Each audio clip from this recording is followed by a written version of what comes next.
Inner child adalah sebuah memori tentang memori di masa kecil kita atau kenangan-kenangan di masa kecil kita yang memiliki muatan emosi yang terhubung dengan aktivitas kita saat ini saat kita sudah menjadi dewasa.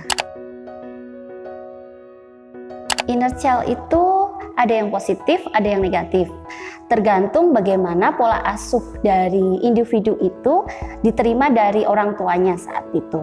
Jadi inner child itu tidak harus selalu berdampak negatif ya dalam diri kita. Bisa positif ketika individu itu terbentuk dari pola asuh, dari keluarga yang bahagia, anak-anak juga saat itu dia merasakan kebahagiaan di dalam lingkup keluarganya, maka ketika dewasa inner child yang terbentuk cenderung lebih positif.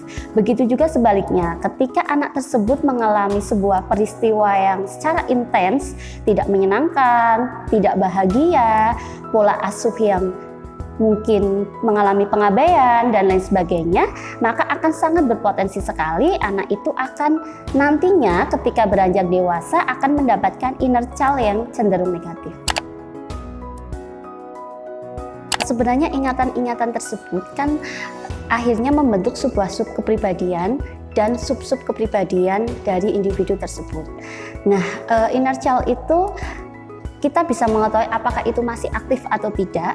Kita bisa melihat positif atau negatifnya terbentuk dari sub-sub kepribadian tersebut itu menunjukkan sebuah perilaku yang seperti apa. Nah, di sini contohnya ketika individu itu memiliki stimulus, memiliki trigger, memiliki pencetus atau situasi yang hampir sama atau sama dengan pengalaman-pengalaman sebelumnya di masa kecil tersebut, akhirnya memunculkan sebuah reaksi emosi yang hampir sama atau sama dengan situasi di masa lalu orang tersebut. Contohnya, ketika seorang ibu memiliki anak 5 tahun misalkan, biasanya usia 5 tahun itu kan anaknya sedang aktif-aktifnya. Anak itu sedang bermain dengan teman-temannya, sedang asik, dan seperti pada umumnya anak-anak itu kan biasanya membuat kotoran ya, kotor-kotor, terus mungkin tidak bisa rapi. Nah, suatu ketika si ibu tiba-tiba marah sangat hebat.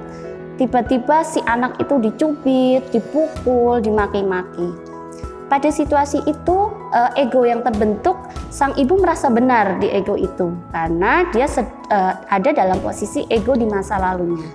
Nah, suatu ketika setelah berjeda, ego itu turun dan dia akan menjadi ibu yang baik hati, yang sayang sama anaknya dan merasa menyesal dengan apa yang sudah dilakukan saat itu.